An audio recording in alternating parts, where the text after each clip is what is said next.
누가복음 18장 15절에서 30절까지 말씀을 함께 읽겠습니다. 사람들이 예수께서 만져주심을 바라고 자기 어린 아기를 데리고 오매 제자들이 보고 꾸짖거늘 예수께서 그 어린 아이들을 불러 가까이 하시고 이르시되 어린 아이들이 내게 오는 것을 용납하고 금하지 말라. 하나님의 나라가 이런 자의 것이니라. 내가 진실로 너희에게 이르노니 누구든지 하나님의 나라를 어린아이와 같이 받아들이지 않는 자는 결단코 거기 들어가지 못하리라 하시니라.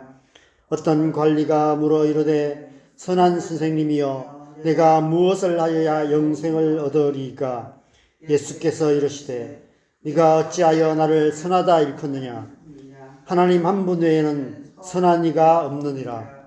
네가 계명을 안 하니 간음하지 말라, 살인하지 말라, 도둑질하지 말라, 거짓 증언하지 말라, 네 부모를 공경하라 하였느니라. 여짜오되 이것을 내가 어려서부터 다 지키었나이다. 예수께서 이 말을 들으시고 이르시되 네게 아직도 한 가지 부족한 것이 있으니 네게 있는 것을 다 팔아 가난한 자들에게 나눠주라. 그리하면 하늘에서 네게 보화가 있으리라. 그리고 와서 나를 따르라 하시니 그 사람이 큰 부자이므로 이 말씀을 듣고 심히 근심하더라. 예수께서 그를 보시고 이르시되 재물이 있는 자는 하나님의 나라에 들어가기가 얼마나 어려운지 낙타가 바늘기로 들어가는 것이 부자가 하나님의 나라에 들어가는 것보다 쉬우리라 하시니라. 듣는 자들이 이르되 그런즉 누가 구원을 얻을 수 있나이까? 이르시되 무릇 사람이 할 수 없는 것을 하나님은 하실 수 있느니라. 베드로가 여짜오되 보옵소서 우리가 우리의 것을 다 버리고 주를 따랐나이다. 이르시되 내가 진실로 너희에게 이르노니 하나님의 나라를 위하여 집이나 아내나 형제나 부모나 자녀를 버린 자는 현세에서 여러 배를 받고 내세에 영생을 받지 못할 자가 없느니라 하시니라. 아멘. 어제 본문에서 예수님께서 한 과부 이야기와 바리새인과 세리의 기도의 비유를 통해서 항상 깨어 기도하는 믿음의 삶에 대해 말씀하셨습니다. 오늘 말씀에서는 어린아이와 부자 관리 이야기를 통해 그 삶의 실제가 무엇인지를 보여주고 계십니다. 어린아이들이 내게 오는 것을 용납하고 금하지 말라. 하나님의 나라가 이런 자의 것이니라. 누구든지 하나님의 나라를 어린아이와 같이 받아들이지 않는 자는 결단코 거기 들어가지 못하리라 말씀하십니다. 어떤 의미일까요? 여러분, 어린아이가 보통 어떤 존재입니까? 우리는 보통 어린아이를 천진난만하고 순진무구하다라고 표현합니다. 천진난만하다라는 말의 의미를 사전에서 찾아보면 말이나 행동에 꾸밈이 없이 그대로 나타날 만큼 순진하고 천진하다라고 정의되어 있습니다. 순진무구하다는 말도 비슷한 의미로 티 없이 순진하다라는 뜻입니다. 순진하다라는 말에는 두 가지 상반된 의미가 있습니다. 긍정적인 의미도 있고 부정적인 의미도 있습니다. 마음이 꾸밈이 없이 순박하다라는 긍정적인 의미도 있지만 세상 물정에 어두워서 어수룩하다라는 부정적인 의미도 있습니다. 대부분의 어린아이들이 그런 것 같습니다. 마음에 있는 것들이 생각 없이 말과 행동으로 그대로 드러납니다. 해서는 안 될 말도 하고 해서는 안 될 행동들도 쉽게 합니다. 대형마트 장난감 코너 앞에서 부모의 주머니 사정이나 체면 따위는 안중에도 없이 울며 떼쓰며 때론 바닥에 뒹굴기도 합니다. 어수룩하여서 뻔한 거짓말에도 쉽게 속아 넘어갑니다. 어리다는 말은 어리석다는 말과 같은 어원을 가진 말입니다. 어린아이는 어른들의 관점에서 보면 어리석기 그지없습니다. 어린아이들을 유기하는 사건이 일어나는 이유가 그 때문입니다. 어제 불의한 재판관에게 자기의 원한을 풀어달라고 호소하는 과부를 보며 동네 사람들은 어떤 생각을 했을까요? 그 재판관이 어떤 사람인지 너무 잘 알기에 동네 사람들은 그녀를 순진하고 어리석다고 비웃었을 것입니다. 저런다고 저 재판관이 저런 척이나 할까? 눈도 깜짝하지 않을 거야. 어리석은 짓을 하고 있어. 아마 동네 사람들이 여기저기서 수군거렸을 것입니다. 그런데 예수님께서는 그 불의한 재판관조차도 결국은 여인의 청을 들어줄 수밖에 없었던 것처럼 우리가 깨어 기도하면 하나님께서도 그렇게 응답하실 것이라고 말씀하셨습니다. 부모의 체면 따위는 안중에도 없이 장난감 앞에서 울며 떼쓰며 바닥에 뒹구는 아이를 이길 부모가 없듯이 예수님께서도 자녀된 우리의 기도에 응답하실 수밖에 없다고 말씀하고 계시는 것입니다. 그래서 오늘 본문에서 자기의 어린 아기를 축복해 주시기를 바라며 예수님의 가시는 길을 막아서는 사람을 꾸짖는 제자들에게 이렇게 말씀하십니다. 어린아이들이 내게 오는 것을 용납하고 금하지 말라. 하나님의 나라가 이런 자들의 것이니라. 누구든지 하나님의 나라를 어린아이와 같이 받아들이지 않는 자는 결단코 거기 들어가지 못하리라. 하나님 나라는 스스로 지혜롭다고 생각하는 야가 빠진 자들이 아니라 천진난만하고 순진무구한 어린아이 같은 믿음을 가진 자들의 것이라고 말씀하십니다. 예수 그리스도의 십자가의 복음을 믿는 우리 그리스도인들이 세상 사람들의 눈에 어리석게 보이는 것은 당연합니다. 고린도전서 1장 22절 24절에서 사도 바울도 그렇게 말씀합니다. 유대인은 표적을 구하고 헬라인은 지혜를 찾으나 우리는 십자가에 못 박힌 그리스도를 전하니 유대인에게는 그리끼는 것이요 이방인에게는 미련한 것이로되 오직 부르심을 받은 자들에게는 유대인이나 헬라인이나 그리스도는 하나님의 능력이요 하나님의 지혜니라. 비록 세상의 눈에는 어리숙한 사람들로 비칠 수 있지만 그래서 때론 무시를 당하기도 하고 이용을 당하기도 하고 불이익을 당하기도 하지만 그러나 하나님께서는 믿는 우리에게 그의 나라를 주시기를 기뻐하시는 줄 믿으시기 바랍니다. 그렇다면 이어지는 부자 관리 이야기는 어떤 의미일까요? 앞서 바리새인 이야기처럼 부자 관리는 나름 의로운 사람이었습니다. 어려서부터 율법의 모든 계명을 다 지켜 행했다고 스스로 자부하는 사람이었습니다. 아마 이 사람도 바리새인이 아니었을까 생각됩니다. 16장부터 17장에 이어 오늘 본문 18장까지 비슷한 이야기가 연이어 반복되고 있습니다. 부자와 거지 나사로의 비유, 바리새인과 세리의 기도에 대한 비유, 그리고 오늘 본문에서는 그 비유들의 실제 모델인 부자 바리새인 이야기가 기록되어 있습니다.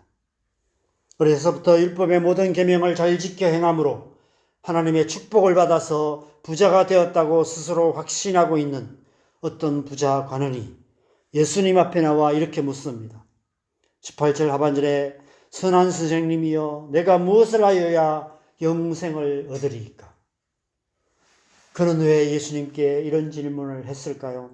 어려서부터 율법의 모든 계명을 잘 지켜 행해왔고 그래서 하나님께서 복을 주셔서 부자가 되었다면 거기에 무엇을 더할 필요가 있겠습니까? 그럼에도 불구하고 그 관원 안에는 확신이 없었던 것 같습니다. 구원의 확신이 없었던 것 같습니다. 여전히 자신의 양심을 두드리는 부정적인 목소리가 있었던 것 같습니다. 근원을 알 수 없는 깊은 정죄감에 사로잡혀 있었던 것 같습니다. 나는 정말 구원을 받았는가? 나는 정말 하나님의 나라에 들어갈 수 있을까? 나는 정말 영생을 얻을 수 있을까? 아마 오랫동안 이 질문으로 잠을 못 이루는 시간들을 보내었을 것입니다. 그러다가 예수님께서 오신다는 소문을 들었던 것입니다. 하나님 나라의 복음을 전하시는 예수님께서는 답을 아실 것이라 생각했을 것입니다. 어쩌면 이런 대답을 기대했을지도 모릅니다. 충분하다, 당연하다. 어려서부터 율법의 모든 계명을 지켰고 그래서 하나님께서 네게 많은 축복을 주시지 않았느냐. 그냥 그대로만 살면 된다. 하나님 나라가 이미 너의 것이다. 그런데 예수님께서 전혀 뜻밖의 대답을 하셨습니다. 22절에 네게 아직도 한 가지 부족한 것이 있으니 네게 있는 모든 것을 다 팔아서 가난한 자들에게 나눠주라. 그리하면 하늘에서 네게 보화가 있으리라. 그리고 와서 나를 따르라. 이 예수님의 한마디가 그가 어떤 사람인지를 드러내고 말았습니다. 그 사람이 큰 부자이므로 이 말씀을 듣고 심히 근심하더라 말씀합니다. 다른 복음서에 보면 심히 근심하며 돌아갔다라고 말씀하고 있습니다. 과연 그가 그 후에 결단하고 예수님을 따르는 제자가 되었을까요? 그랬기를 바라지만 쉽지 않았을 것입니다. 근심하며 돌아가는 뒷모습을 안타깝게 바라보시며 예수님께서 제자들에게 말씀하십니다. 낙타가 바늘귀로 들어가는 것이 부자가 하나님의 나라에 들어가는 것보다 쉬우니라. 제자들이 깜짝 놀라며 묻습니다. 그러면 누가 구원을 얻을 수 있습니까? 예수님께서 대답하시죠. 무릇 사람이 할 수 없는 것을 하나님은 하실 수 있느니라. 하나님의 나라를 위하여 집이나 아내나 형제나 부모나 자녀를 버린 자는 현세의 여러 배를 받고 내세의 영생을 받지 못할 자가 없느니라. 성령께서 우리 안에 행하시는 구원의 역사가 바로 이것입니다. 성령께서 먼저 우리 안에 은혜를 주셔서 하나님을 사랑하는 마음을 부어주십니다. 우리 안에 하나님을 사랑하는 마음이 샘물처럼 솟아나기 시작하면 우리는 세상의 모든 유혹을 이기고 천진난만하고 순진무구한 어린아이 같은 믿음으로 모든 것을 다 버리고 예수님을 따르게 되는 것입니다. 제자들이 그렇게 예수님을 따르기 시작했습니다. 그렇게 주님을 따르며 먼저 그의 나라와 의를 구하는 삶을 살아가기 시작했던 것입니다. 초대교회 성도들과 구름같이 허다한 정인들이 그렇게 살아왔습니다. 저와 여러분이 지금까지 신앙생활 해올 수 있었던 것도 마찬가지입니다. 오늘 새벽에 이렇게 하나님의 말씀 앞에 나와 앉아 있는 것도 우리 안에 역사하시는 성령의 은혜로 말미암은 것입니다. 그 은혜가 지금까지 우리를 인도해 오신 것처럼 우리의 남은 나날 동안 변함없이 역사하셔서 우리를 제 영원한 하나님 나라로 인도해 가실 줄 믿습니다.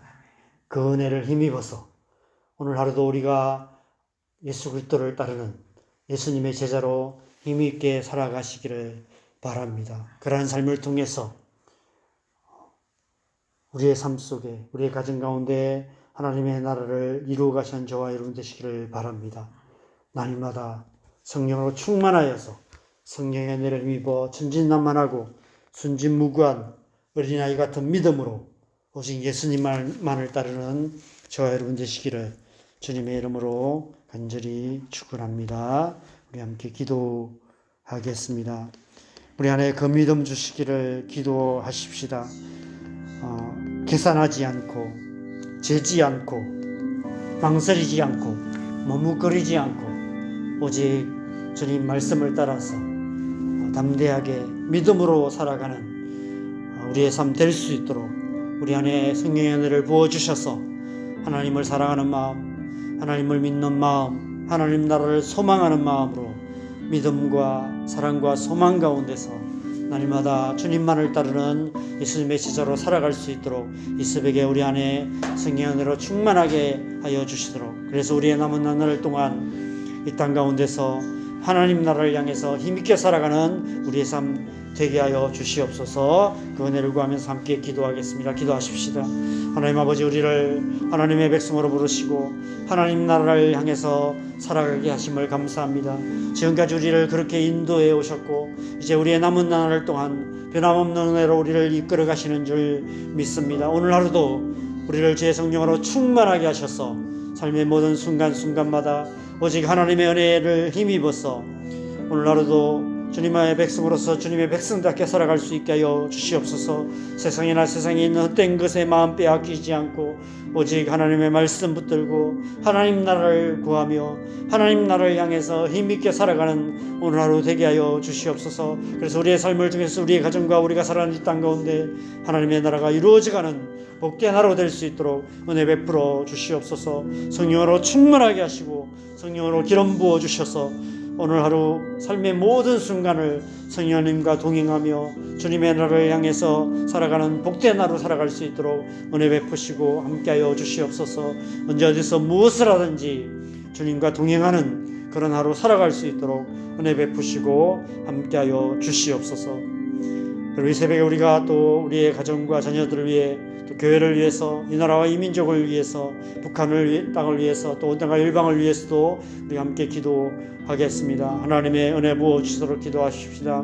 무엇보다도 우리의 자녀들을 위해서 기도하겠습니다. 하나님 우리의 자녀들 연약한 가운데 있습니다. 하나님의 은혜 부어 주셔서 성령의 은혜로 이끌림 받아서 자신의 모든 연약함에서 벗어나서 하나님의 은혜 가운데 나올 수 있도록 기도하십시다. 교회를 새롭게 하여 주시도록 교회 안에 성령으로 기름 부어 주시도록 기도하시고 이 나라의 민족 이 정치적 논란이 속히 끝나고 하나님께서 계획하셨던 그 통일한국 이루어질 수 있도록 그래서 일방을 축복하는 나라 되게 하여 주시도록 이제 하나님 우리 함께 기도하시고 자유롭게 기도하시다가 돌아가시면 되겠습니다. 기도하겠습니다. 하나님 아버지